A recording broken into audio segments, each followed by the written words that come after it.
Hello, हाय दोस्तों, राम राम। कैसे हैं आप लोग? आशा करते हैं बढ़िया ही होंगे।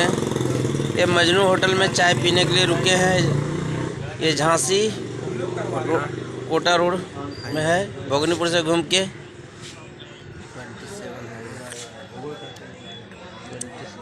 एक ये तो चाय बन रही है। चाय हम लोग भी पी रहे हैं। बबलू बाबू है, राजेश भाई से बातचीत हो रहा है मोबाइल पे। 27 हाईवे रोड ये है। ये भोगनीपुर से झांसी गई है। चल।